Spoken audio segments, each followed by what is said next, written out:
अपन बात कर रहे हैं। नेक्स्ट जो अपना टॉपिक है स्टीरियोकेमिस्ट्री ऑफ ऑर्गेनिक कंपाउंड्स। कार्बनिक यौगिकों में त्रिविम रसायन की बात करें तो इसके अंदर सबसे पहले अपन स्टडी करेंगे आइसोमेरिज्म की। सबसे पहले आइसोमेरिज्म, जिसको कहते हैं समावयवता। तो समावयवता क्या होती है कि कोई भी यौगिक है जिसका मोलिकुलर फॉर्मूला सेम होता है but different in physical and chemical properties. अणुसूत्र समान होता है लेकिन भौतिक व रासायनिक गुणधर्म अलग अलग होते हैं, तो ऐसे समावयव क्या कहलाते हैं? आपस में समावयव कहलाते हैं। मतलब ऐसे यौगिक जिसके अणुसूत्र तो समान होते हैं, अपन ये कहें कि अणुसूत्र समान, अणुसूत्र समान होता है, इक्वल होता है, बट डिफरेंट इन भौतिक व रासायनिक गुणधर्म अलग अलग होते हैं। भौतिक व रासायनिक गुणधर्म, रासायनिक गुणधर्म अलग अलग होते हैं। ऐसे समावयव आपस में, ऐसे यौगिक आपस में समावयव कहलाते हैं और इस गुण को समावयवता कहते हैं। क्लियर? तो ये तो बात हुई समावयवता। समावयवता को दो भागों में डिवाइड किया गया है। एक होती है स्ट्रक्चरल आइसोमेरिज्म, स्ट्रक्चरल आइसोमेरिज्म जिसको कहते हैं संरचनात्मक समावयवता। दूसरी होती है स्टीरियो आइसोमेरिज्म जिसको कहते हैं त्रिविम समावयवता। स्ट्रक्चरल जो आइसोमेरिज्म है इसको भी अलग अलग भागों में बांटा गया है, जैसे chain isomerism, position isomerism,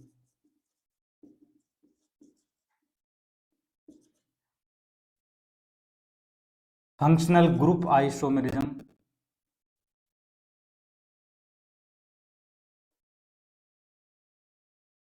metamerism और टोटोमेरिज्म। तो जो चेन आइसोमेरिज्म होती है उसको, स्ट्रक्चरल जो आइसोमेरिज्म होती है इसको 5 भागों में बांटा गया है: chain, position, functional group isomerism, metamerism और टोटोमेरिज्म। ऐसे ही जो स्टीरियो आइसोमेरिज्म है इसको 2 भागों में बांटा गया है: ज्योमेट्रिकल आइसोमेरिज्म, ज्योमेट्रिकल आइसोमेरिज्म, और जो दूसरी है वो है ऑप्टिकल आइसोमेरिज्म।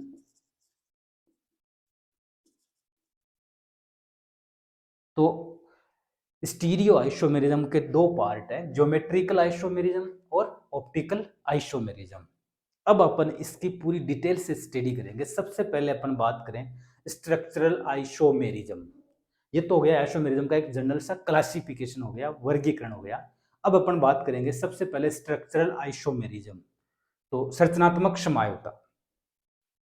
इसमें क्या होता है कि अणुसूत्र तो समान होता है लेकिन उसकी यौगिक की समावयवों की संरचना में भिन्नता होती है। तो ऐसे समावयव जिनका अणुसूत्र तो समान होता है परंतु संरचना में भिन्नता होती है उसको कहते हैं स्ट्रक्चरल आइसोमेरिज्म। और इसका सबसे पहला पार्ट है चैन आइसोमेरिज्म जिसको कहते हैं श्रृंखला समावयवता। श्रृंखला समावयवता अर्थात अपन ये कहें कि अणुसूत्र समान, अणुसूत्र मोलिकुलर फॉर्मूला सेम, अणुसूत्र समान और डिफरेंट इन चेन, श्रृंखला में भिन्नता पाई जाती है।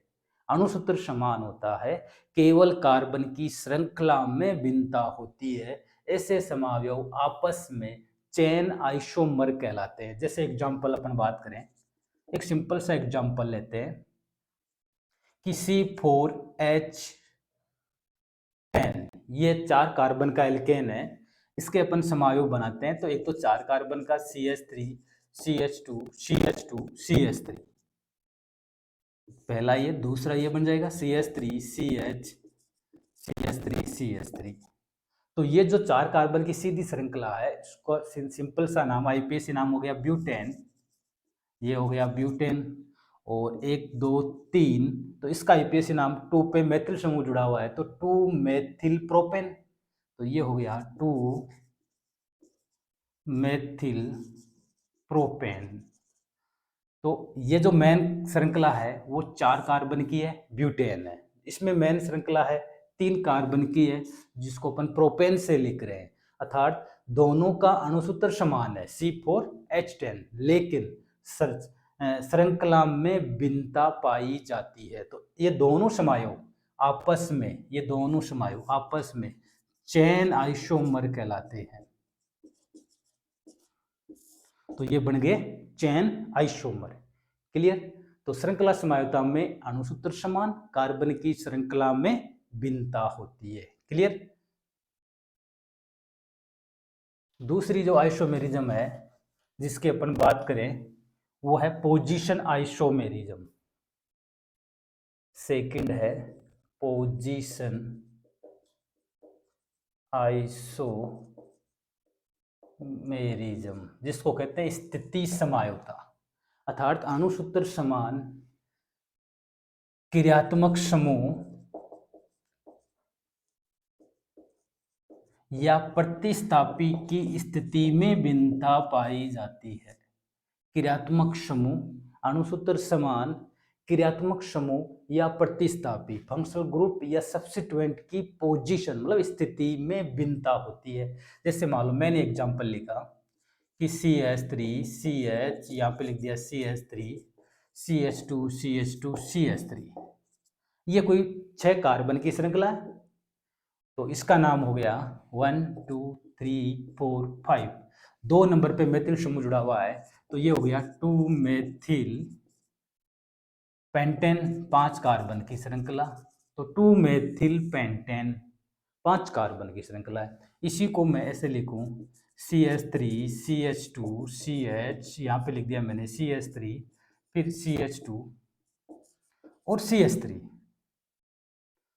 अब इसमें 1 2 3 4 5, 5 का पेंटेन, 5 कार्बन की श्रृंखला, इसमें 3 नंबर पे CH3 समूह है, तो ये हो गया 3 मेथिल पेंटेन। तो इसमें भी पेंटेन, इसमें भी पेंटेन, अणुसूत्र दोनों का समान, इसका अणुसूत्र 1 2 3 4 5 6 कार्बन है, तो C6 हाइड्रोजन काउंट कर लो, 3 और 3 6, 3 9 10 11 12 13 14 14। तो दोनों का अणुसूत्र समान है, केवल क्रिया प्रतिस्थापी जो CH3 है यहाँ पे 2 नंबर पे है, यहाँ पे CH3 3 नंबर पे है, तो प्रतिस्थापी की स्थिति में भिन्नता, तो ऐसी समायुक्ता क्या कहलाती है? पोजीशन आइसोमेरिज्म कहलाती है। क्लियर? थर्ड है फंक्शनल ग्रुप आइसोमेरिज्म।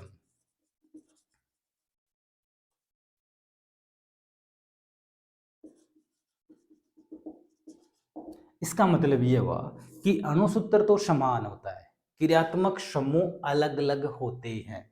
अणुसूत्र समान, डिफरेंट इन फंक्शनल ग्रुप, क्रियात्मक समूह में भिन्नता पाई जाती है। क्लियर? तो जैसे मान लो अपन ने लिखा इस प्रकार की समानता पाई जाती है अल्कोहल एंड ईथर। जैसे मान लो मैंने एग्जांपल लिखा कि CH3 CH2O CH3, ये हो गया इसमें, तो ये ईथर है, CH3 CH2O CH3 ईथर। और इसी से दूसरा समायोग में बना देता हूँ CH3 CH2 CH2OH अल्कोहल। अब इसका क्रियात्मक समूह हो जाएगा, अणुसूत्र हो जाएगा C3H8O। और इसकी बात करें अपन तो C3 3 2 5 6 7 1 8 H8O, तो दोनों का अणुसूत्र समान होता है, क्रियात्मक समूह अलग अलग। तो अणुसूत्र समान हो, क्रियात्मक समूह अलग अलग हो, तो ऐसी समायुक्ता क्रियात्मक समूह समायुक्ता कहलाती है, फंक्शनल ग्रुप आइसोमेरिज्म कहलाती है। क्लियर?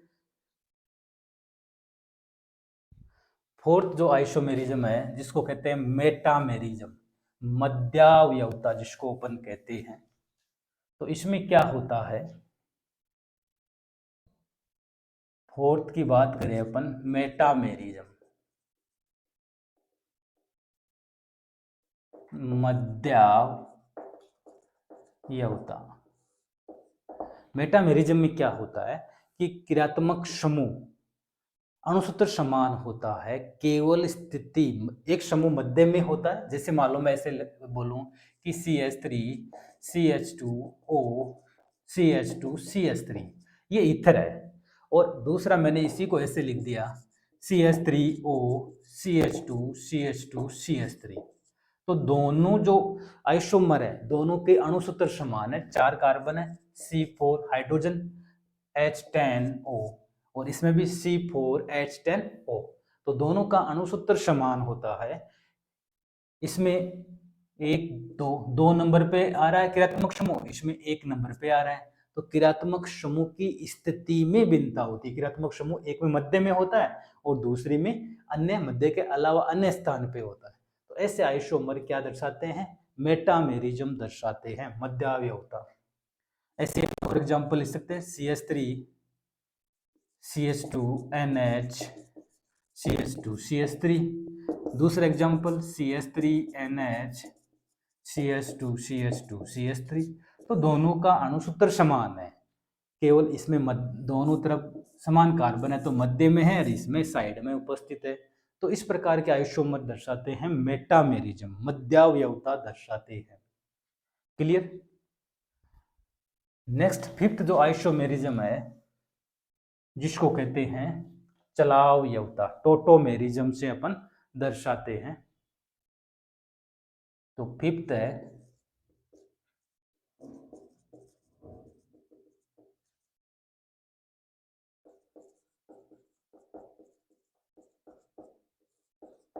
चलावयवता, टोटोमेरिज्म।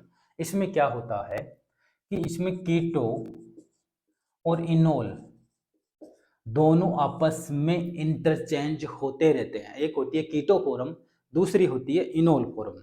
तो कीटो फॉर्म और इनोल फॉर्म आपस में परिवर्तित होते रहते हैं। जैसे मान लो मैंने ऐसा लिखा कि CH3 C++OH, ये 2 कार्बन की एल्डिहाइड है जिसको एसिटल्डिहाइड कहते हैं। और इसमें क्या होगा कि यहाँ से जो एक हाइड्रोजन है वो इसके इलेक्ट्रॉन यहाँ आ जाएंगे, इसके इलेक्ट्रॉन यहाँ, तो ये H+ यहाँ से हटकर उस ऑक्सीजन से जुड़ जाता है। तो ये बन जाएगा CH2COH और यहाँ पे H। तो ये तो कहलाता है कीटो फॉर्म और ये कहलाता है इनोल फॉर्म। तो कीटो फॉर्म और इनोल फॉर्म आपस में चलावयव टोटोमेरिज्म शो करते हैं। इसी प्रकार एसिटो एसिटिक एस्टर AAE, इसमें भी पाई जाती है टोटोमेरिज्म। जैसे मान लो मैंने लिखा CH3 C++O एसिटो acetic CH3COO C2H5, इसको कहते हैं एसिटो एसिटिक एस्टर। अब मान लो इसका एक हाइड्रोजन यहाँ पे आ जाए, इसके इलेक्ट्रॉन यहाँ, तो ये CH2 double bond COH CH2 C double bond O C2H5। तो ये कीटो फॉर्म हो गया और ये इनोल फॉर्म। तो कीटो इनोल आपस में क्या दर्शाते हैं? चलावयवता दर्शाते हैं, टोटोमेरिज्म दर्शाते हैं। तो ये तो 5 प्रकार की जो आइसोमेरिज्म है जिसको कहते हैं स्ट्रक्चरल आइसोमेरिज्म, संरचनात्मक समावयवता। नेक्स्ट अपन बात करें स्टीरियो आइसोमेरिज्म की, त्रिविम समावयवता की बात करें अपन, जो बहुत इंपॉर्टेंट है। त्रिविम समावयवता में सबसे पहली है ज्योमेट्रिकल आइसोमेरिज्म।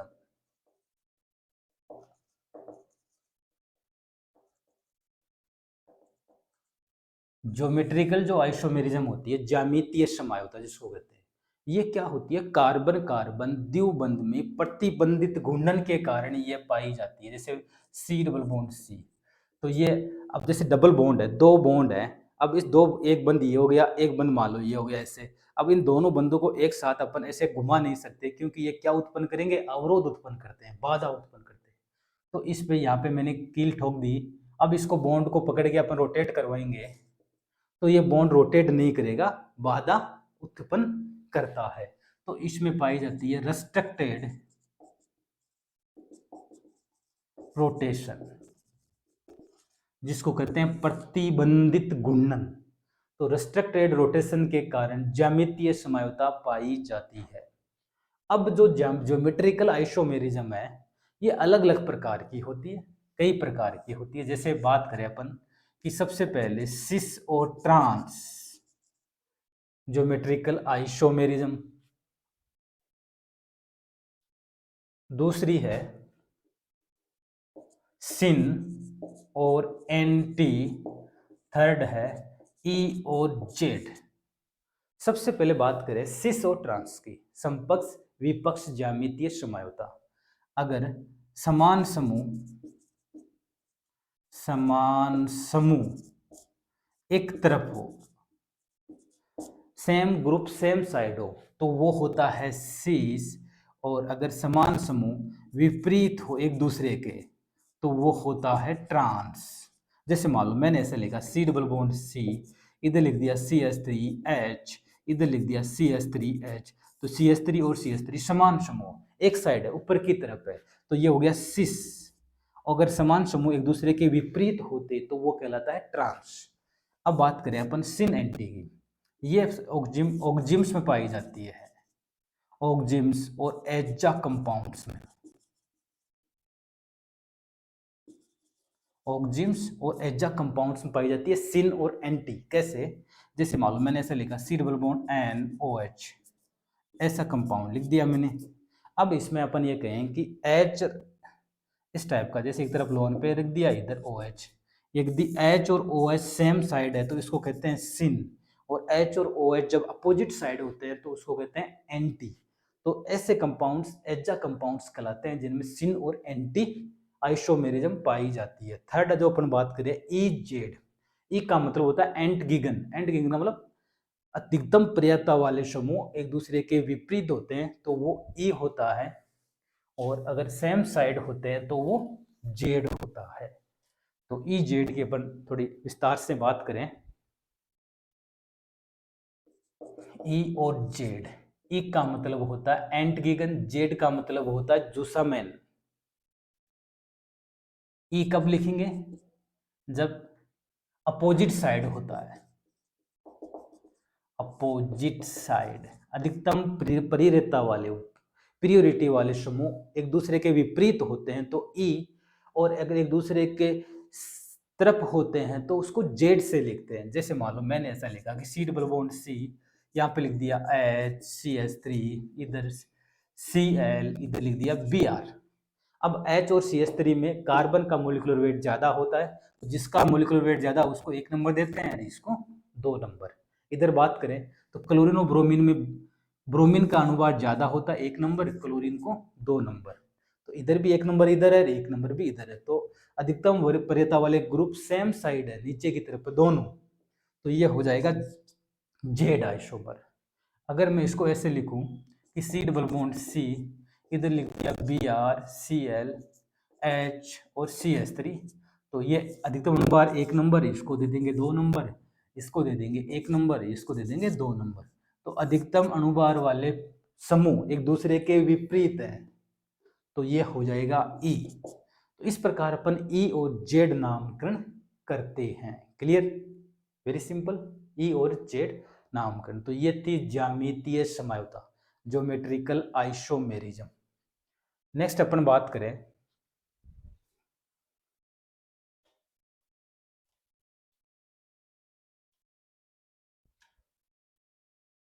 स्टीरियो जो आइसोमेरिज्म होती है ना, इसको भी अपन कॉन्फॉर्मेशन और कॉन्फिगुरेशन दो भागों में डिवाइड करते हैं। कन्फॉर्मेशन, तो इससे पहले अपन पढ़ने से पहले अपन एक छोटा सा पहले कॉन्फ़िगरेशन की बात करें, जिसको बोलते हैं विन्यास। सामान्यतया यौगिकों को, कार्बनिक यौगिकों को स्ट्रक्चर में ड्रा करने के लिए अलग अलग फॉर्मूले दिए गए, जिसको कहते हैं अपन 4 प्रकार के फॉर्मूले दिए गए। वेरी इंपॉर्टेंट है। सबसे पहला जो फॉर्मूला था वह कहलाता है साहोर्स प्रोजेक्शन फॉर्मूला। साहोर्स प्रोजेक्शन फॉर्मूला, जिसको इस प्रकार से लिखते हैं। तो इस टाइप का जो फॉर्मूला जिसमें कंपाउंड्स होते हैं, अलग अलग जुड़े हुए समूह होते हैं, वो साहोर्स कहलाता है।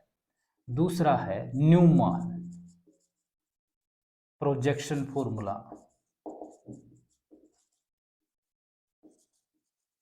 न्यूमान प्रोजेक्शन फॉर्मूला में इस प्रकार से लिखते हैं कि ये तो एक सतह बनाते हैं और इसमें इस प्रकार से समूह जुड़े हुए होते हैं।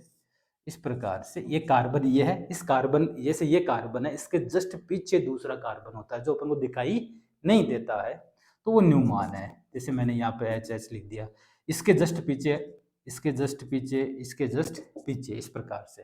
तो ऐसा विन्यास न्यूमान कहलाता है। थर्ड जो है वो है Fisher projection formula. Fisher projection formula, इसमें क्या होता है, एक लाइन वर्टिकल, दूसरी हॉरिजेंटल। ये तो वर्टिकल लाइन और एक हॉरिजेंटल लाइन, एक वर्टिकल रेखा, दूसरी क्षैतिज रेखा के रूप में अपन लिखते हैं फिशर विन्यास, फिशर प्रोजेक्शन फॉर्मूला। और जो फोर्थ है जिसको अपन कहते हैं veg dash formula, veg dash formula. Veg dash में क्या करते हैं, एक तो ऐसा जो सिंबल होता है जिसको कहते हैं अपन वेज, इस प्रकार का सिंबल जिसको अपन क्या कहते हैं वेज, आधा चाकू की तरह होता है। तो वेज, वेज का मतलब होता है टुवर्ड्स द व्यूअर, मतलब प्रेक्षक की तरफ। कोई बंद है, अगर कोई भी दर्शक है या प्रेक्षक है वो देख रहा है तो उसकी तरफ अगर कोई बंद होता है तो वो वेज से लिखते हैं, तो ये कहलाता है वेज। और दूसरा होता है डैश, इसको कहते हैं डैश। इसका मतलब ये है कि अवे फ्रॉम व्यूअर, प्रेक्षक से दूर। जैसे मान लो इधर कोई समूह है और मैं इधर से देख रहा हूँ, तो इसके जस्ट विपरीत दिशा में जो देखता है उसके जस्ट विपरीत दिशा में अगर कोई समूह जुड़ा हुआ है तो उसको डैश से लिखते हैं। तो इस प्रकार 4 प्रकार का जो कॉन्फ़िगरेशन होता है जिसको अपन इस प्रकार से डिनोट करते हैं। क्लियर? नेक्स्ट पढ़ेंगे नेक्स्ट वीडियो में।